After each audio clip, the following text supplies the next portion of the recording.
Buenas tardes a todos, ¿cómo están? Bienvenidos y bienvenidas a este nuevo encuentro, a este nuevo webinar. Feliz de recibirlos nuevamente. Como les digo, mes a mes, se los extraña cada jueves, pero acá estamos con una nueva propuesta para recibirlos y para seguir acompañando este trabajo incansable que están haciendo, que estamos haciendo en lo que a educación respecta. Así que feliz de tenerlos a todos ustedes y requete feliz por tenerla hoy a Melina Furman. Ya la conocen, creo que no merece tanta presentación porque su nombre habla por sí solo. Melina es un referente en educación muy importante, tengo mi machete, es bióloga por la Universidad de Buenos Aires, es máster y doctor en educación por Columbia University en Estados Unidos, es investigadora del CONICET, profesora asociada de la Escuela de Educación de la Universidad de San Andrés, entre otras cosas. Es una cara que hemos visto mucho, así que hoy tenemos la felicidad de compartir con todos ustedes este webinar. Y les voy a contar un poco cómo nos vamos a manejar antes de darle la palabra a ella, porque a mí no me van a querer escuchar hoy. Vamos a hacer como hacemos siempre, los micrófonos están silenciados por una cuestión de acople, de poder disfrutar de la charla sin tener ningún tipo de interrupción, nada más que por eso. Seguramente Melina, si quiere que interactúen con ella, les va a pedir y lo vamos a hacer vía chat, y si tienen alguna pregunta puntual, yo voy a estar como mediadora. Recuerden que finalizando unos minutos la reunión, yo voy a poner en el chat un link para que ustedes se puedan descargar el certificado de asistencia, para que les quede un comprobante de que hemos compartido este ratito juntos. Y finalmente decirles que si se llegan a perder algo, quieren revivir la charla, en nuestro canal @robconsultora de YouTube se suscriben y van a tener esta y todas las charlas que hemos tenido durante el 2020 y el 2021. No digo nada más, hablé un montón. Melina, ¿estás por ahí? Hola Daniela, hola a Ahí todas, está. todos, acá estoy, qué bueno Bienvenida, compartir yo me esta muteo, tarde. sigo acá por cualquier cosa, pero yo me silencio. Chau a todos, disfruten. Bueno, un placer estar acá en esta tecnología que nos acerca un poquito, ¿no? Me gustaría, algunos ya contaron, a ver que me cuenten en el chat desde dónde se están conectando, a ver, desde dónde, de qué lugares venimos en esta tarde en la que nos encontramos para pensar un poquito en cómo seguir educando mentes, chicos, chicas, adolescentes curiosos, con ganas de aprender, con pensamiento crítico, en estos tiempos de pandemia que tanta incertidumbre y al mismo tiempo tanto desafío nos traen. A ver, desde Avellaneda, Comodoro Rivadavia, Florida, Vicente López, San Antonio de Areco. Qué bueno, qué ganas de ir a visitar todos esos lugares. La Matanza, La Plata, Cava, San Antonio de Areco, Montevideo, Patricia, Escobar, espectacular. Bueno, nos encontramos aquí en esta burbuja virtual un ratito para pensar juntos cómo seguir despertando el entusiasmo, la motivación, las ganas de aprender en cada una de nuestras aulas. Y quería arrancar con un ejercicio que vengo haciendo hace un montón de meses, desde el comienzo de la pandemia. Eh, si les tuviera que decir una metáfora que me atravesó muy fuerte en esta pandemia, es la metáfora de la marea, como esa marea que viene y arrasa y se lleva medio todo puesto y en eso que arrasa, que rompe, que da vueltas, al mismo tiempo, cuando las aguas se retiran un poco, empiezan a aparecer ciertos tesoros que estaban ahí escondidos, ¿no? Van quedando en la arena algunos tesoros que tendrán que ver con lo profesional, que tendrán que ver con lo personal. Y quería arrancar con esto porque en estos tiempos donde el desarrollo de la resiliencia, esa capacidad de atravesar una situación difícil y poder aprender de ella, poder salir fortalecidos. Eh, en esa construcción de la resiliencia, el relato que nos contemos, la historia que nos contemos, dicen toda la gente que estudia, ¿no? El desarrollo de esta capacidad tan central en estos días de sortear la adversidad, ese relato que nos hagamos es clave para ver cómo vamos a poder atravesar esa situación difícil y cómo vamos a salir de ella, ¿no? De qué cosas nos van a quedar en nuestra mochila. Entonces quería arrancar con esta metáfora de, esperen que vamos a compartir pantalla, de la marea, que hay esta de la marea y de los tesoros, quería que me cuenten un tesoro que encontraron ahora en lo profesional, como docentes, como directivos, como educadores en general, quienes no trabajan en educación, como madres, padres. Tesoro que hayan encontrado. Vamos a usar bastante el chat como canal, así estamos charlando en este rato. La creatividad, dice María Luz, la paciencia, ¿no? Cuánta paciencia que hemos desarrollado, la flexibilidad, dice Gaby. La creatividad, dice Ale, la paciencia, la motivación, la pasión, la innovación, ¿no? Nos hemos reinventado como nunca antes. La flexibilidad, la tolerancia, el bienestar emocional, dice el equipo, la constancia, mucho trabajo en equipo renovado, ¿no? Con los colegas con los que estábamos más cerca, a veces con otros con los que no estábamos tan cerca, y nos tuvimos que empezar a conectar para pensar cosas en conjunto al interior de las escuelas, para que lo que sucede en la escuela sea más integrado. Mucha, mucha capacidad de pedir ayuda cuando hacía falta, para hacer cosas que no nos sentíamos capaces de hacer. Perderle el miedo a la tecnología, dicen aquí, ¿no? ¿Cuánto de eso, si uno tuviera que rescatar lo más visible que pasó en esta pandemia, en cuanto a lo que hemos aprendido profesionalmente, seguramente que pique en punta sea la incorporación de TICs digitales, ¿no? Que estaban ahí y que sabíamos de montones de capacitaciones que había que empezar a usar, pero nadie sabía muy bien cómo y nadie había dado el primer paso, ¿no? Y algo que para mí es muy valioso en esto de los tesoros es que cuando uno empieza a incorporar esas herramientas que a veces son nuevas maneras de evaluar o nuevos usos de la tecnología o nuevas maneras de trabajar con los colegas, de algún modo cuando uno empieza a ensayar y probar más de una vez, empieza a agarrar cierto gustito a hacer las cosas distintas. Así que quiero partir de esta mirada de los tesoros, que quiero que nos acompañe en esta charla para pensar, bueno, ¿y qué más? ¿No? ¿Cómo seguimos construyendo de aquí en adelante?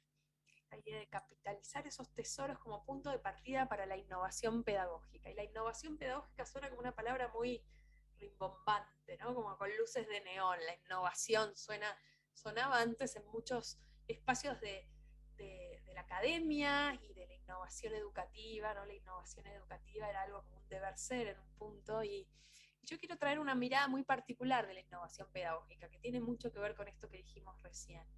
Y me gusta mucho, y la suelo mostrar mucho, esta viñeta, esta imagen de los dos cavernícolas con la rueda cuadrada, porque a veces sentimos que la innovación es operar por demolición, ¿no? De que si tenemos una rueda cuadrada que no termina de rodar bien, innovar es tirarla a la basura y reinventarla, ¿no? Empezar de cero, reinventar una rueda. Y la visión de la innovación que me gustaría compartir hoy es todo lo contrario, ¿no? Si tenemos una rueda que no rueda bien, y digo que no rueda bien en el sentido de que hay muchas cosas que en la escuela que tenemos que cambiar, si queremos que nuestros chicos y chicas todos puedan aprender, que todos salgan con conocimiento profundo, que todos sigan sosteniendo la curiosidad a lo largo de sus vidas, hay mucho que tenemos que cambiar. Pero el camino, creo yo, un camino que se plantea si uno tiene la rueda cuadrada y quiere que ruede, es reinventarla y empezar de cero. Pero el otro, y por ahí quiero ir hoy, es todo lo contrario. Si la tengo, ¿qué le hago a esa rueda para poder hacer que ruede un poco mejor? Es más, que ruede y no pare de rodar. ¿Qué le hago? A ver. Acá Claudia dice ajustar y reajustar, ¿no? Lo planificado como tesoro, y tiene que ver con esto de qué significa innovar en educación.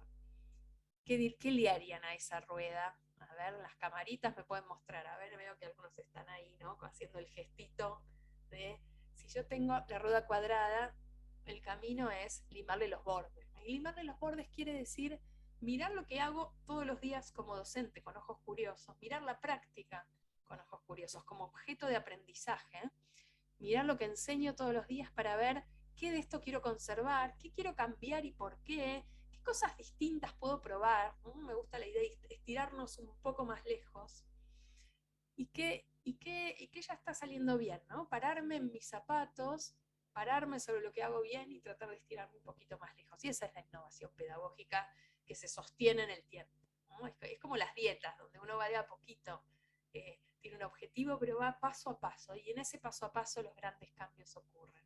Acá dice, pulirla entre todos, repensar, probar, ¿sí, no? Tallarle esos bordes. Y acá me gusta esta idea de que trae Cintia de la prueba y el error y entre todo. En general uno no es solo un Quijote, una Quijota contra los molinos de viento solo, eso es difícil, alguna gente lo sostiene, pero en la manera que lo podamos hacer en equipo siempre es mejor, más lindo y más fácil. Entonces, ¿cómo hacemos para limar esos bordes? Y quiero dar algunas grandes ideas rectoras que para mí atraviesan la enseñanza en todos los niveles, desde el jardín de infantes hasta la universidad, primaria, secundaria, formación docente, universidad, y que tienen que ver con una mirada más profunda sobre qué vale la pena hacer en educación, y en cada caso voy a dar ejemplos muy aterrizados con la idea de que se los puedan llevar, ojalá algunos, en la mochila con ganas de empezar a probarlos mañana, pasado, cuando sea, ¿no? Aquí y ahora. Entonces, primera vuelta de tuerca es buscar, primer ajuste de esa rueda es buscar con mucha intencionalidad, buscar deliberadamente y apasionadamente el sentido, el contexto y darle vida a lo que enseñamos. Y esto pasa no tanto como querríamos, en el sentido de que en muchos casos en la escuela los chicos aprenden información descontextualizada, ¿no? Que la aprenden porque hay que recordarla y hay que contarla, ni hablar a medida que son más grandes, ¿no? Donde cada vez más la información aparece despegada del contexto, de la vida real, ¿no? Y hay una frase de Celestine Freinet que a mí me gusta mucho. Celestine Freinet fue uno de los educadores del movimiento Escuela Nueva, a principios del siglo XX, francés, con una escuela muy innovadora, muy centrada en la participación de los niños, en la creatividad. Y él en su libro Consejos a los nuevos, a los maestros nobles, decía, cartas a los maestros nobles, decía, enseñar sin motivación es como intentar dar de beber a un caballo que no tiene sed, ¿no? Acá lo tenemos al caballo. Si el caballo no tiene sed, no va a beber, ¿no? Le puedo empujar la cabeza para abajo, puedo tratar de que tome agua, pero si no tiene sed, no va a beber. Y la pregunta es, ¿cómo despierto esa sed? ¿No? Y por ahí el gran secreto, o la gran definición de un buen docente es alguien que despierta esa sed. Y aquí hay dos caminos también para despertar esas sedes. Una es tomar lo que a los alumnos ya les interesa, y eso es parte del asunto de tratar de entenderlos, ¿no? Y ver por dónde, qué cosas les interesa o qué cosas les resultan relevantes. Pero yo creo que el principal camino no es ese, sino todo lo contrario. En este caso son complementarios, pero sino todo lo contrario en el sentido de que todo buen docente lo que tiene que hacer como gran misión es enamorar a los alumnos de aquello que tiene que enseñar. Y para eso nos tenemos que enamorar nosotros de lo que tenemos que enseñar, de lo que nos tocó en el programa, ¿no? Somos profesores de biología de secundaria, o de ciencias naturales en primaria, o de todas las asignaturas en primaria, o de música, o de educación física, o de nivel inicial, o de lo que sea que tengamos que enseñar. ¿Qué cosas a nosotros nos dan curiosidad sobre esos temas? ¿Qué preguntas que tenemos? ¿Qué nos apasionan? Si nosotros no nos reenamoramos del contenido, es difícil darle vida después. Y digo esto porque a veces tenemos como, ¿vieron los termotanques que tienen como el piloto, ¿no? A veces tenemos la llama en piloto y la búsqueda es cómo hacemos para que nuestra propia llama se encienda y después se contagia. Entonces, maneras de despertar esa sed en los alumnos y de darles vida al contenido es, por un lado, buscar la conexión con lo real, ¿no? Con el mundo real, con el mundo de afuera de la escuela, con el contexto de casa, y esto vale mucho para estos momentos de escuela híbrida, donde los materiales que hay en casa, o salir a entrevistar a la familia, o todo lo que podamos hacer con el mundo real, o traer ese afuera de la escuela, ayuda a darle vida al contenido, ¿no? Y aquí hay una viñeta que siempre muestro y me encanta de Tonucci, de Francesco Tonucci, el gran educador italiano, infantil, gran dibujante, ¿no? Donde están los niños observando al conejo y encontrando un montón de cosas, ¿no? En esa observación del conejo. Dicen, bueno, está caliente, tiembla, se mueve dando saltos, hace caca en forma de bolitas, es tímido, tiene las patas de atrás largas y 2 dientes grandes. Y ahí viene una voz adulta, más tradicional, que dice, vamos chicos, dejen de jugar que tenemos clase de ciencias. Y a veces nuestras clases de ciencias, y pasa con todas las disciplinas, se parecen mucho a eso que está ahí arriba, ¿no? A esos pósters donde les damos información a los alumnos sobre los 3 reinos, sobre la capa de la selva. Los alumnos la copian, la anotan, y algo de la chispa que sucede cuando los alumnos conectan con el mundo real se nos quedó perdido, ¿no? Se nos quedó olvidado. Esa también es de Tonucci, que es genial. Dice, hoy os explicaré el árbol desde abajo hasta arriba, las raíces, el tronco, ¿no? Y están en medio de un bosque. ¿Y cuántas veces nos pasa eso? Que nos olvidamos que al alcance de la mano hay mucho de lo cual tirar de la piola, ¿no? Que a veces puede ser la vida real, a veces pueden ser historias que contemos, a veces pueden ser audiovisuales, videos que mostremos o que demos para que los chicos vean en sus casas. A veces puede ser juegos que traigamos, ¿no? Es tratar de conectar con esa sed del aprendizaje, que el aprendizaje no se nos vuelva algo burocrático, ¿no? Que se hace para cumplir para otros, ¿no? Todo, el gran desafío que tenemos es que ese aprendizaje se vuelva para uno mismo, que los chicos sientan ese deseo de aprender, que no se les apague, ¿no? Y que se les sostenga toda la vida. Entonces, hablamos primero de conectar con el mundo real. Otra de las maneras de despertar esa sed en nosotros y en los otros es conectar el contenido con preguntas. Y todo concepto, todo conocimiento tiene detrás preguntas que le dieron origen. Y una de mis obsesiones, les diría como investigadora, de mis grandes temas de investigación es qué preguntas hacemos los docentes en las evaluaciones escritas, en el aula, qué ponemos en el pizarrón, qué preguntas hacemos oralmente. Y en general, y sobre todo yo investigo sobre la enseñanza de las ciencias naturales, me encuentro con preguntas parecidas a esta. Miren, no se las voy a tomar como prueba, pero vayan pensando a ver si se las acuerdan. A ver, dicen así, ¿qué es una célula y cuáles son sus partes? ¿Qué es la energía? ¿Cuáles son sus formas? Estas no las tienen que poner en el chat. ¿Qué función tiene el jugo gástrico? ¿Cuál es la diferencia entre nutrición y alimentación? Esta es la de terror. Esta a todos, a muchos les va a traer pesadillas. ¿Cuáles son las etapas de la mitosis? A ver si alguno se la acuerda, la puede poner en el chat. ¿Cuáles son las etapas de la mitosis? Tuviéramos que decir qué tienen en común todas estas preguntas, ¿no? Son todas medio cortadas por la misma tijera. ¿En qué se parecen? Bueno, acá, ¿en qué se parecen? Acá María Luz dice, todas las respuestas están en Google, totalmente. Son preguntas que las googleo y las encuentro a todas. ¿Qué más? ¿En qué se parecen? Son cerradas, tienen una respuesta. Hola Natanael, ahí estás. ¿Cómo te va, Cintia? No llevan a la reflexión, son dirigidas. Ahora, ahí viene también la siguiente pregunta, ¿no? Y no es que estas preguntas son las que, y no solo las de mi grupo, un montón de investigaciones muestran que realmente la balanza de la enseñanza está inclinada hacia ese tipo, a este tipo de preguntas. Realmente son las que más hacemos los docentes. Pero nosotros tenemos buenas intenciones quienes enseñamos a la hora de hacer lo mejor posible para los alumnos, ¿no? Uno diría, todos los que enseñamos lo hacemos con la mejor intención posible. Entonces, ¿está mal que estén estas preguntas en los pizarrones? ¿Qué dirían? ¿Cuál es el problema de que estén? Porque queremos, yo como docente querría que los alumnos puedan definir la energía, contarme en sus palabras qué es la energía, podría querer eso, ¿no? Queremos que tengan datos en la cabeza. No es la enemistad con los datos lo que les estoy planteando. Acá, maestra creativa, Ale, dice, no es tan mal, pero tal vez plantearlas de otra forma. El problema sería la formulación de estas preguntas, que no sean las únicas, dice Guillermina, y creo que el secreto va por ahí, ¿no? El problema no es que estas preguntas estén, sino cuando son las únicas, o cuando son la mayoría. Y aquí vale la pena mirar lo que hacemos todos los días. Vuelvo con esta idea de la innovación de mirar como con ojos curiosos lo que hacemos todos los días.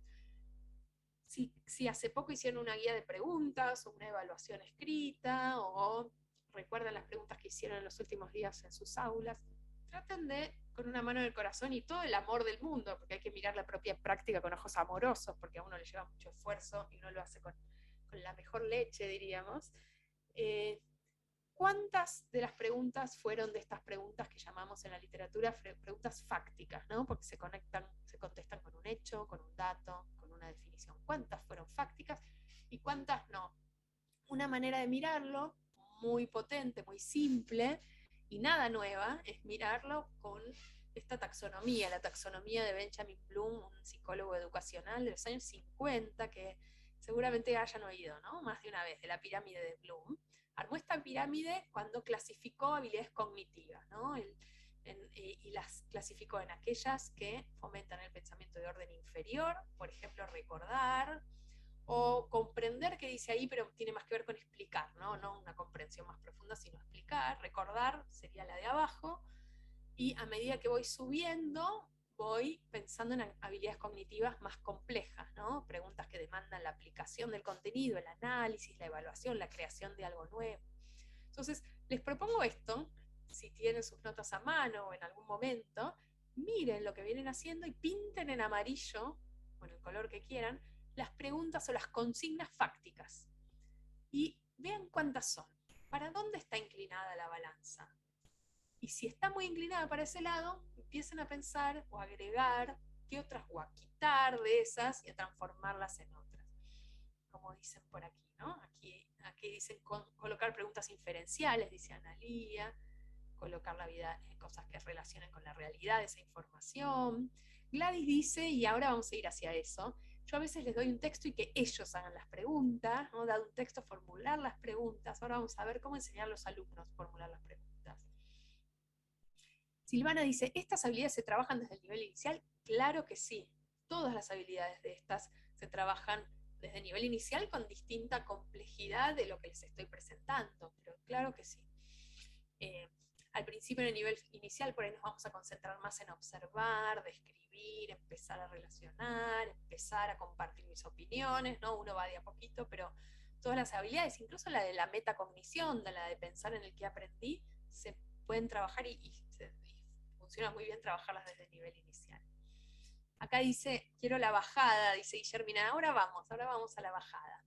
Esta es otra, ¿no? A veces las preguntas no son fácticas, pero son escolares. Escolares en el sentido de que están formuladas en términos de que las respondo porque me las preguntó el docente, no porque me interesen. Miren estas, que son de ciencias sociales, de construcción de la ciudadanía. Dos preguntas escolares que no son fácticas.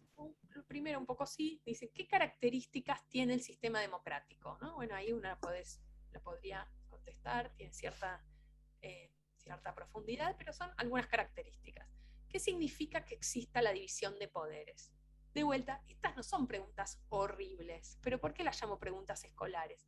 Porque están formuladas en términos de respuesta para otro, ¿no? No me intrigan, no me generan curiosidad.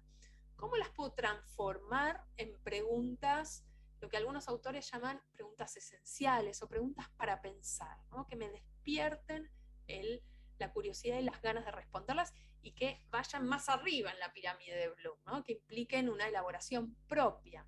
Y les doy ejemplos. Por ejemplo, imagínense que al contenido que yo tengo que enseñar es la división de poderes en el sistema democrático.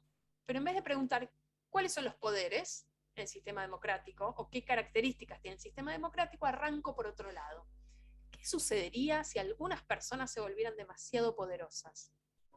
¿Cómo podría un país evitar que los gobernantes abusen de su poder? ¿Existen modos de controlar ese poder? ¿No? Esto sería algo más para el segundo ciclo de primaria o nivel secundario. ¿Cómo arranco por algo que de verdad despierte el deseo, la sed? Para llegar al mismo contenido, no estamos hablando de cambiar los contenidos, sino entrarles por otra puerta. Este es otro ejemplo de un proyecto en el que yo vengo trabajando hace muchos años que se llama Planea, de UNICEF, que estamos trabajando con una transformación de escuelas secundarias en la provincia de Tucumán y ahora de Chaco también. Así que si hay gente por allí, les mando un abrazo. Este es un proyecto de lengua y literatura que tiene esta pregunta curiosa. Dice, ¿qué historias te asustan más? A ver, traten de decir qué contenido tendrá detrás este proyecto. A ver, cuéntenme.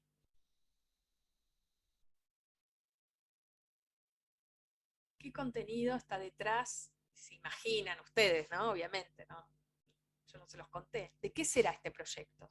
¿De qué contenido curricular?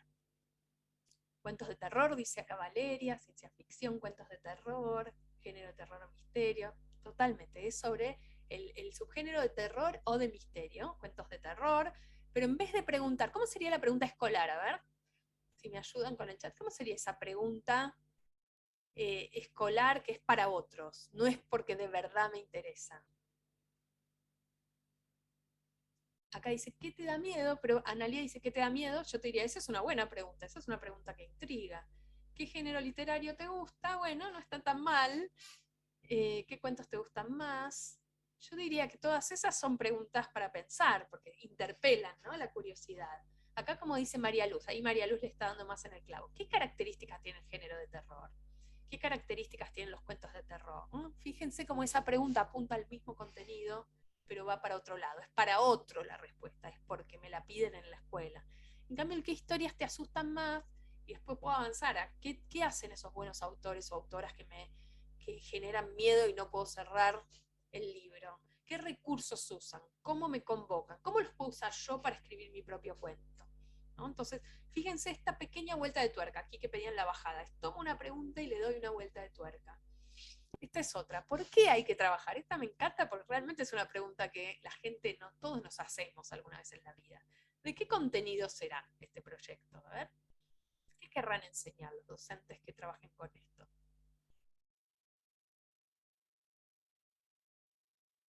Ciencias sociales, sí, ¿de qué contenidos? Derechos y obligaciones, derechos laborales, está muy bien, derechos, constitución, los derechos humanos, trabajo y ciudadanía, tipos de trabajo, roles en la economía, exacto. Y fíjense entonces, como en vez de preguntar qué diferentes roles hay en la economía de nuestra sociedad, empezamos por otro lado. Después vamos a ir ahí, pero partiendo de una pregunta curiosa. Esta es otra. Más difícil de adivinar los contenidos detrás. ¿Cómo puedo elegir el mejor regalo? Es de matemáticas. Fíjense, ¿cómo sería? Bueno, ¿qué contenidos hay detrás? A ver qué se imaginan. Yo ahora después les digo. ¿Cómo puedo elegir el mejor regalo? Operaciones, proporcionalidad, bien. Bueno, dinero no diría que es un contenido, acá dice Valeria, pero más bien atributos, clasificación, sí. Es un proyecto sobre medición, sobre cálculo mental. Básicamente los chicos tienen que ir midiendo distintas magnitudes y comparando y sacando criterios propios, ¿no?, de cómo decido si algo es mejor que otro. Y fíjense que uno podría decir, ¿cómo mido distintos objetos? ¿O qué criterios puedo tener para decidir algo? No sé. Versus cómo puedo elegir el mejor regalo, ¿no? Y ahí la pregunta del ¿para qué tengo que aprender esto? Ya está respondida, ¿no? Ya aparece esa relevancia para la vida.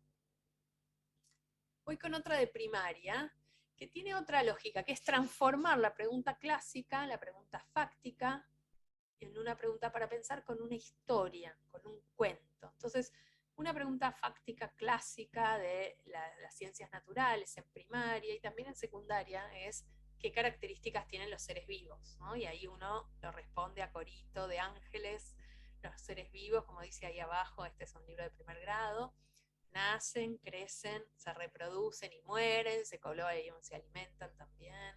Tenemos el ciclo de vida de las plantas, del humano, que por suerte ahí queda y no llegamos al final del ciclo de vida, sería un poco traumático. La única que muere es la planta, por suerte, ahí. Un pato con sus patitos.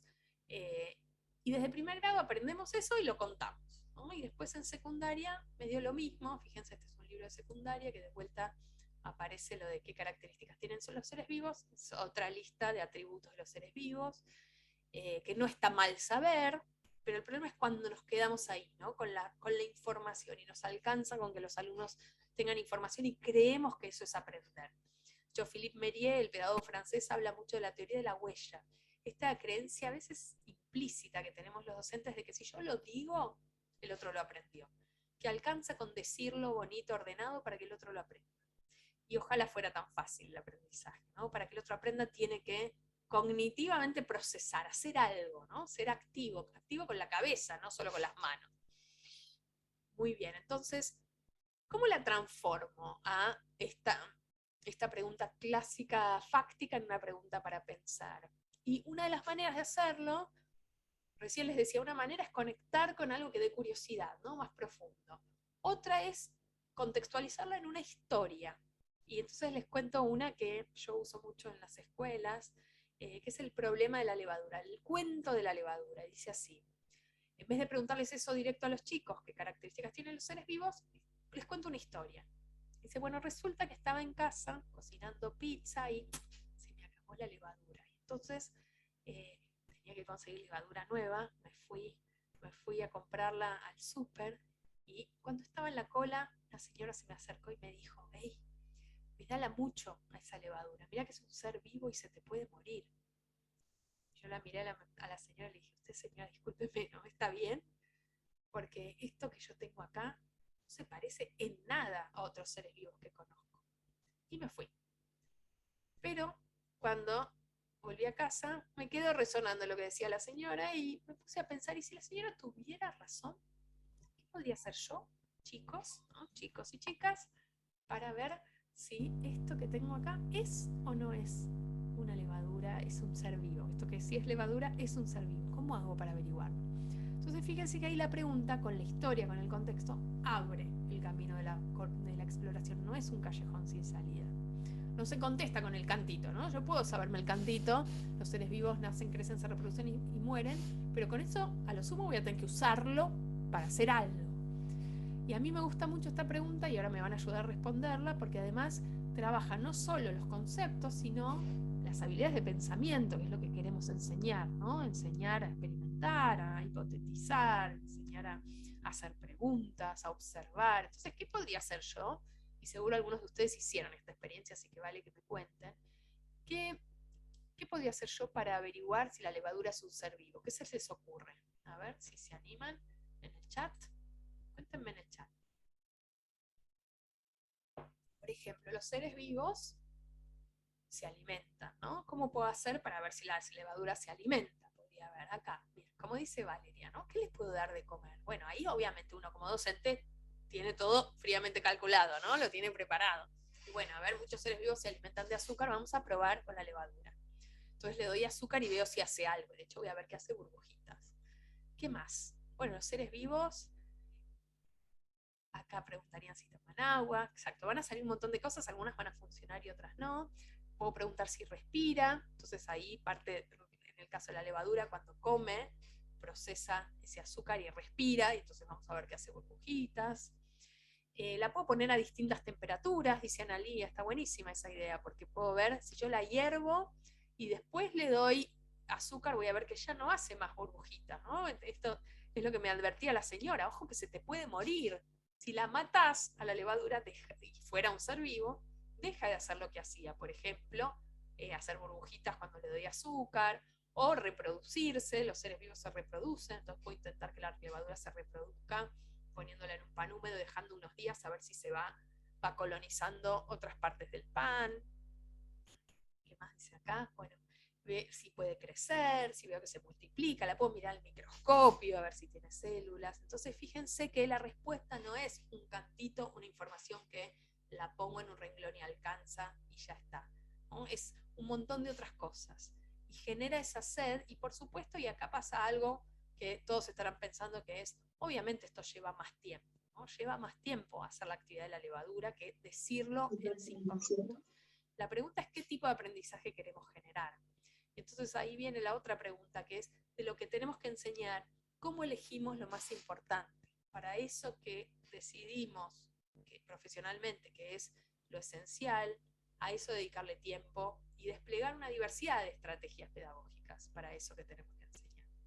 Entonces, hablé de esto, hablé de las historias y les quiero mostrar un ejemplo de matemática que me encanta, que además está en una evaluación y eso también es importante porque esto que decimos no es solo para la enseñanza, sino también para la evaluación, ¿no? Que son estas dos caras de la misma moneda. Miren aquí una prueba de 6º grado, esta es la segunda parte de la prueba, ahora me van a decir sobre qué es la prueba. Y dice así, empieza con una historia y además hay una gráfica, ¿no? Que también es importante esto de ahí. Acá la tenemos en la audiencia a Ale, maestra creativa. Ale, porfa, poné en el chat. Síganla a Ale en Instagram porque es una genia de cómo armar aulas temáticas hermosas, conectando, volviendo a esto de conectarlo con el universo de los chicos y las chicas. Hace poco armó una aula temática con una historieta que a los chicos les gustaba un montón. Bueno, síganla en Instagram que les recomiendo mucho que vean todos los ejemplos que está compartiendo. Miren acá también, ¿no? Como la gráfica es importante. dice, nosotros somos 4 amigos que nos juntamos todos los jueves a comer pizza y mirar duelos de magia por la tele. Acá te están preguntando, ¿vale? Poné el Instagram. Ahí está. Como tenemos poderes mágicos, no importa la cantidad de pizzas que pidamos, siempre logramos comer todos lo mismo y no nos sobra nada. El otro día pedimos 34 pizzas y dijimos mágico un reparto y listo. Todos comimos lo mismo y no dejamos ni una miguita.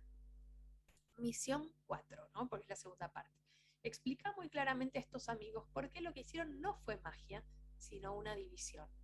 Además, aclararles bien cuánto comió cada uno y argumenta cómo repartir el resto. Entonces, acá tenemos la pregunta que yo decía que es una pregunta para pensar, ¿no? Porque, a ver, ¿por qué dirían que es una pregunta para pensar? ¿Qué características tiene hablando de esto, ¿no? ¿En qué se diferencia de una pregunta fáctica? La pregunta fáctica en este caso sería ¿cuál? Sería, bueno, la más simple sería ¿cuánto da 34 dividido 4? ¿No? Otra pregunta un poco mejor, pero que no tiene toda esta chispa que tiene esta pregunta que les traigo, es, somos, como dicen acá, ¿cuánto comió cada uno? Somos 34, tenemos 34 pizzas, somos 4 amigos, ¿cuánto comió cada uno? ¿No? No está mal esa pregunta. Ahora, ¿cuál es la diferencia entre esa pregunta y esta? Acá Laura dice, genera la necesidad de resolverlo, ¿no? Esa sed, esto que llamamos en psicología del aprendizaje la motivación intrínseca, ¿no? La llamita sagrada. Genera eso. ¿Por qué? Hay un contexto, hay un para qué, dice María Luz totalmente. Genera la curiosidad. ¿Por qué? A ver, ¿qué tiene? ¿Qué hizo esta maestra que transformó somos 4 amigos, pedimos 34 pizzas, ¿cuánto comió cada uno? En esto que genera esa necesidad que decían por aquí. Bueno, por un lado, acá dicen en el chat, es cierto que no solo les pide la respuesta, sino que les dice que argumenten cómo se reparte el resto y expliquen por qué es una división, ¿no? No les pide que digan qué cuenta ser, se las dicen y la tienen que argumentar. Y hay algo más, hay varias cosas acá. Uno podría decir lo de los magos, es una pavada. ¿Para qué voy a hacer lo de los magos? Es condimento, es maquillaje, pero la verdad es que cambia la experiencia de los chicos y las chicas, y también pasa con los adolescentes, cuando uno les propone una tarea con contexto, en este caso con un contexto de fantasía, con un poco de magia, valga la redundancia. No da lo mismo decir que dijeron estas palabras mágicas y creían que era magia, pero los niños como expertos tienen que decirles que en realidad estaban haciendo matemática, explicar por qué. No da lo mismo que estén los caritas que no estén las caritas. Todo eso contribuye a generar esa sed, ¿no? esa motivación intrínseca, esas ganas. Y hay algo que para mí habla mucho de cómo esta maestra, que se llama María Laura, que ahora es directora de una escuela en Campana, así que siempre me agradezco mucho por estos ejemplos que tiene un montón. Fíjense cómo esta maestra pone el ejercicio 4, ¿no? No pone ejercicio 4, ¿no? Pone algo distinto, es una pavada, es una palabra, pero habla de una visión muy profunda sobre cómo quiere que sea la experiencia de los chicos. ¿Qué dice? Dice misión 4, ¿no? Dice misión 4 y pareciera una pavada total, es una palabra, y sin embargo no lo es. Es una maestra que está generando una cultura de aula donde lo que sucede son aventuras del pensamiento. Y como decían por acá, no solo alcanza con decir cuánto da, sino que hay que explicar por qué, ¿no? Y no es solo cuánto da y por qué, sino que dice, bueno, explícale a estos magos estos amigos que se creen magos, pero muy buenos magos no son, que lo que hicieron fue una división. Y a mí esto siempre me recuerda a algo que nos pasaba en un programa de muchas escuelas, más de 100 escuelas en el que trabajaba hace unos años, que se llamaba Escuelas del Bicentenario, donde los problemas de matemática, y les tomábamos a los chicos que eran parecidos a estos, los chicos al principio del programa, era un programa de mejora escolar que tenía un diagnóstico, ¿no? Al comienzo. Uy, ahí alguien está dibujando en la pantalla, yo no sé cómo se saca. Si ahí la host me ayuda a borrar eso, agradezco. Ahí voy. Gracias. Y entonces nos preguntaban siempre lo mismo, nos decían, ¿de qué es el problema? ¿De más, de menos, de por o de dividir? Entonces uno les decía, de dividir lo resolvían, o de más lo resolvían. Lo que no entendían era de qué era el problema, justamente, ¿no? La comprensión más profunda. Entonces fíjense cómo este tipo de problemas ayudan, ¿no?, a eso. Y miren cómo respondió aquí una alumna. Dice, misión 4, otra hoja. Piensen esto, va a ser siempre lo mismo porque no importa qué división hagan, el resto siempre lo puedes dividir. Por ejemplo, 34 dividido 4 da 8, le sobran 2. Esas 2 son pizzas, no es un número 2 cualquiera, las dibuja, ¿no? Conecta con esto de las fracciones, que siempre es tan difícil conectar la división con las fracciones, pareciera que son cosas distintas y es lo mismo. Y es una división porque a las pizzas siempre las reparten entre ustedes y repartir es dividir. Y miren cómo contesta, no les leo la consigna, pero la misión 5, ¿no? La prueba sigue. Y este tipo de consignas habilitan al pensamiento creativo de los chicos. Fíjense acá cómo sigue esta alumna. Basta, no explico más. Por favor, ayúdanos. Ok, denme una hoja, ¿no? Y les sigo explicando y dibujo la hoja. Y hay algo de poner a los chicos en el rol de jugar y de expertos, que es bien distinto que si les hubiéramos dado el 34 dividido 4. Obviamente, tomar esto en una evaluación, ¿qué implica? Haber hecho esto antes, y no una vez, sino muchas veces, ¿no? A veces uno innova en la evaluación, pero la enseñanza fue tradicional y a los chicos les va súper mal, o viceversa.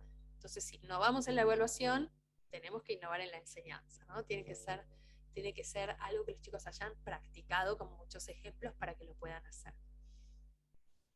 Y hablábamos de nosotros hacer buenas preguntas, pero también es importante enseñar a formular buenas preguntas a los chicos, que los chicos puedan preguntar. Recién decía alguien aquí por el chat que decía, les doy a los chicos un texto y ellos hacen sus buenas preguntas. Bueno, comparto algunas técnicas que dan buenos resultados para poner a los chicos en el rol de hacer buenas preguntas, que al principio los descoloca, van a ver que los chicos dicen, pero yo no sé cómo hacer una buena pregunta, les pasa que no están acostumbrados, porque en general les pedimos las respuestas. Bueno, es un trabajo de empezar a desandar ese camino también.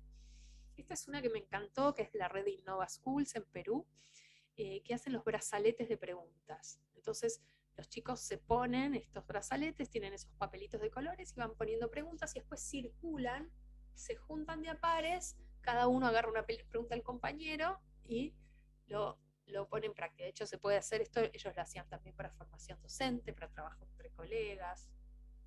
Si no la saben, la van a buscar a algún lado la respuesta. Esto es otro, que es tener un diario de preguntas, una bitácora, que a veces es una hojita del cuaderno, a veces es un diario específico, a veces lo llamamos en ciencias naturales el diario del científico. Este es un diario de una familia de una niña de jardín de infantes, donde iban registrando, la maestra les había pedido que registren las preguntas que los chicos iban haciendo, y registrar da esa entidad, ¿no?, de que las preguntas son importantes, valen la pena, y a medida que uno las tiene, en casa yo me acuerdo con los míos, mis nenes chiquitos, teníamos el cuaderno del científico, y entonces venían y traían, mamá, se me ocurrió una pregunta científica, y la poníamos, ¿no? Y a veces eran geniales, a veces más o menos, pero era tener ese espacio que le daba la entidad a la pregunta. Entonces aquí esta nena se preguntó, ¿quién fue la primera persona en vivir en la Tierra? Y la mamá le repreguntó, ¿y qué pensás vos? La abuela María Elena, dijo la nena, o Gaudí, el arquitecto, que habían estado viendo unos libros de Gaudí, el arquitecto catalán, porque era viejito.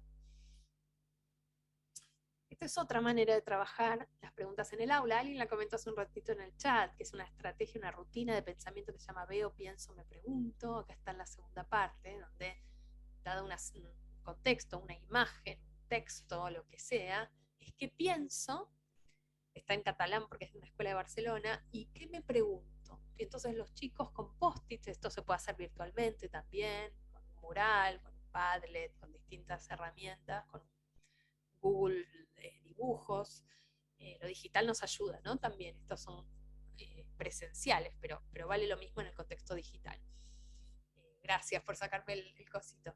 ¿Qué pienso y qué me pregunto, ¿no? Entonces les voy dando entidad y fíjense cómo empiezo a escalar en la pirámide de Bloom y empiezo a darle entidad a estas habilidades de pensamiento. No siempre las preguntas las podemos contestar, de hecho a veces las preguntas nos distraen un poco del curso de la clase, entonces queremos habilitar el espacio a preguntas, pero a veces vale la pena, siempre vale la pena tener un espacio donde las preguntas estacionan. Esto que es una estrategia que se llama parking lot, playa de estacionamiento, es un corcho, un afiche, lo que uno tenga, donde algunas preguntas que en el momento no vamos a poder responder, se ponen ahí. Quedan estacionadas y una vez por semana, o cuando uno decida, vamos eligiendo algunas y algunos se las llevan a la casa para investigarlas y las cuentan a la semana siguiente. O la misma maestra, el mismo maestro se las lleva. Son estrategias para justamente generar este hábito de las preguntas. Entonces, vuelvo a la metáfora de la rueda cuadrada y hablamos de algunos ajustes que parecen chiquitos pero que cambian la lógica de la clase.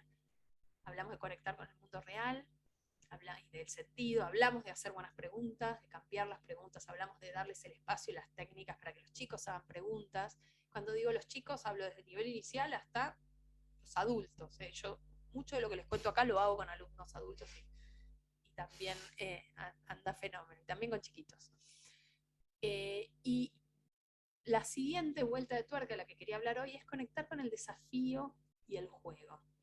Buscar, y tiene mucho que ver con las preguntas, ¿no? Buscar la manera de proponer las tareas como una aventura, como un desafío, recién decía.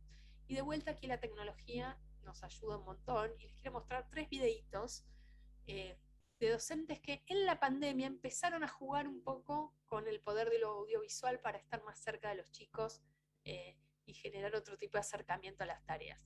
El primero son 2 ejemplos de docentes en un taller que hicimos de ciencia y tecnología, donde el desafío para los chicos era construir un paracaídas que cayera a la superficie de Marte, jugábamos a que era Marte y no rompiera su contenido. Entonces era un desafío de ciencia aplicada, tenía que hablar de fuerzas, de resistencia, la resistencia del aire, tenía que construir en sus casas. Esto fue al principio de la pandemia. Entonces les voy a mostrar videos de 2 docentes, de 2 ejemplos de docentes que con la red social TikTok, pidiendo un poco de ayuda, porque nunca lo habían hecho antes, y aprovechando los filtros y cosas raras que tiene TikTok, hicieron esto como un desafío. Vamos con el primero. A ver, no estoy segura de haber compartido audio. Ahora ustedes me dicen. Vamos con el primero. Hola chicos, les estoy hablando desde Marte. Hemos abducido a su maestra cuando se encontraba paseando por la plaza. Necesita que la vengan a rescatar. Piensen bien la nave que construirán y los trajes que utilizarán. Necesita que la vengan a rescatar. Los estamos esperando. Fíjense qué diferencia entre decirles chicos hagan un paracaídas a esto, ¿no? Y además algo de ponernos a jugar los adultos, de que nos vean también divertirnos con lo que hacemos, creo que es clave en esto de cómo lo que sucede del otro lado tiene más que ver con el ser docente, o mucho que ver, además que con lo que enseñamos, ¿no? De cómo nos ven como profesionales, como modelos de vida incluso, ¿no? A cuántos de nosotros un docente o una docente nos cambió la vida y nos abrió una puerta que no pensábamos. Y a veces todo lo contrario también. Entonces hay algo de poder estar en la profesión y disfrutarla que tiene impactos insospechados. Fíjense, aquí estas son 2 docentes de Salta, 2 hermanas, que en plena cuarentena hicieron este video. Hola. Vengo para que me ayuden a hacer la nave. Así vamos a rescatar a nuestros compañeros que están en Marte. Por favor, miren que el señor presidente ha permitido a partir del 21 unos minutos de recreación. Aprovecharemos ese día. Tenemos solo 15 días para armar la nave. Y los materiales que tenemos en casa. Profe. Hola. Ahorita me encontré. Qué lindo. ¿Qué más hay? ¿Qué más? ¡Ay, eso está bien!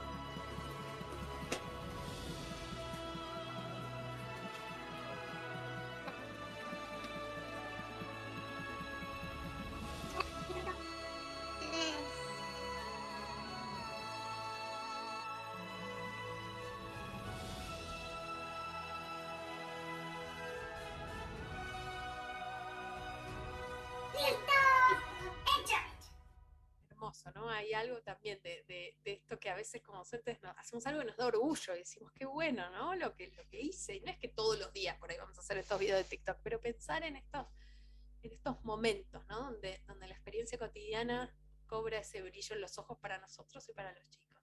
Vamos con el último video que les quería mostrar, que es una docente de primer ciclo, también ahora en el contexto de la pandemia este año, Ayelen se llama, que fue parte de un taller que hicimos de innovación educativa hace poco,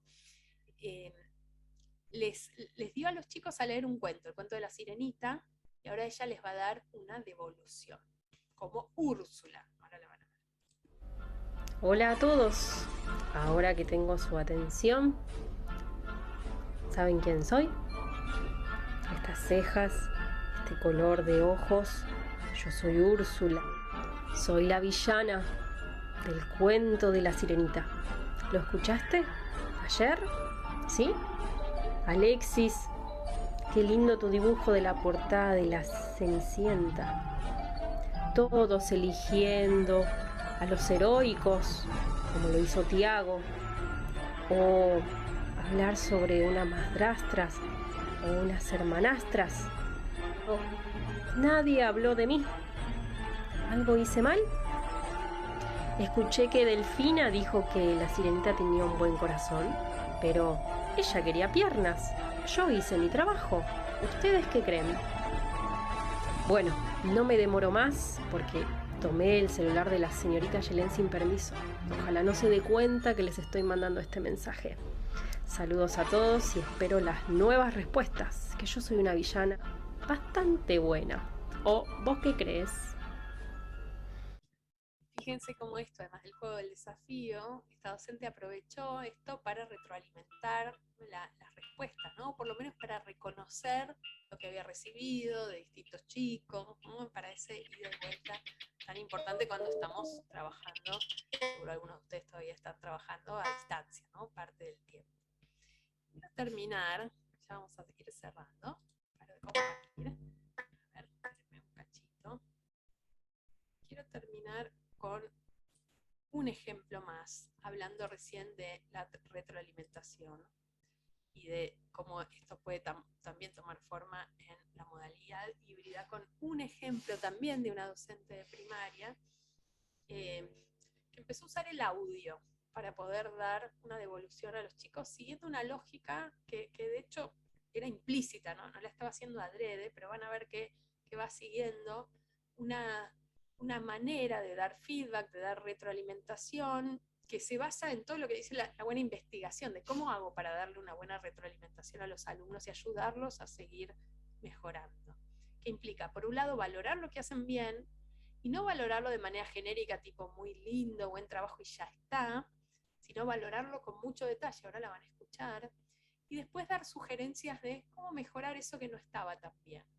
Van a ver ahora esto, ¿no? Y una de las cosas que más vemos en la investigación educativa es que la buena retroalimentación es la llave secreta del aprendizaje, en el sentido de que cuando uno empieza a trabajar de manera más deliberada en dar buen feedback, de ayudar a los chicos a mejorar, los resultados de aprendizaje cambian dramáticamente. Así que les voy a mostrar este ejemplo para terminar.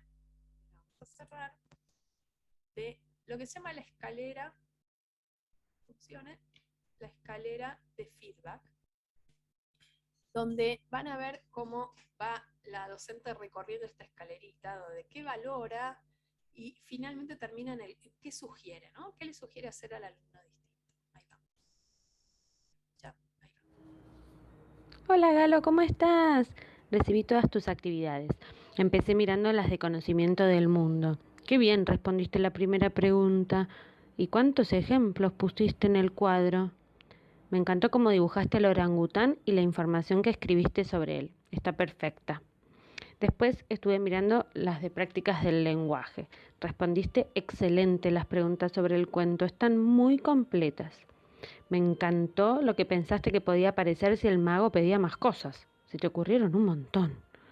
Qué lindo debe ser el circo que visitaste, pero qué peligroso también el número de los motociclistas. Me da miedo de solo pensarlo. Por último estuve mirando las actividades de matemática. Qué bueno todo lo que trabajaste. La página 126 está excelente. Fíjate en la página 127, que también está muy bien. En el ejercicio 4, los datos que completaste sobre el cubo. Si tenés un dado en casa, tal vez podés revisar la cantidad de aristas. Con el dado tal vez te resulte más fácil. En el último ejercicio también podés revisar ese dato y la cantidad de aristas de la pirámide.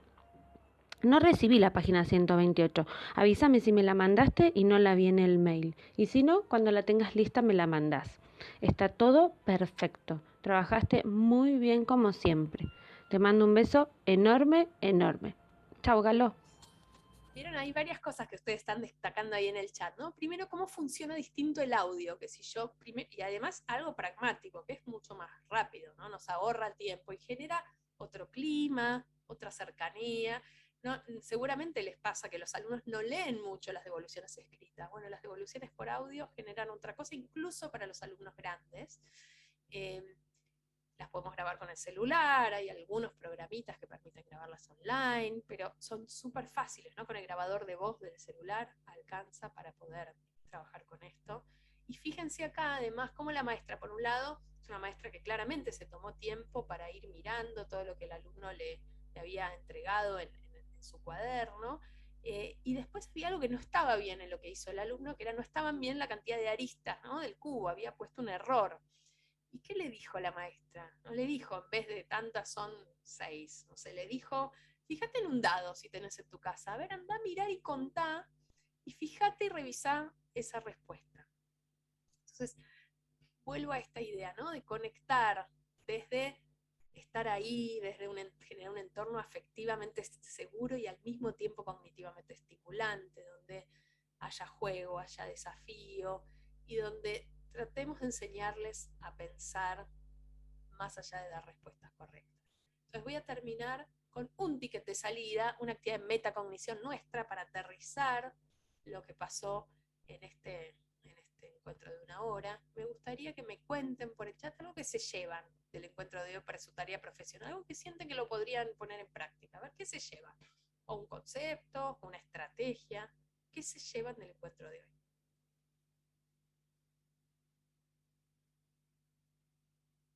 Las pulseras con preguntas, dice Analía.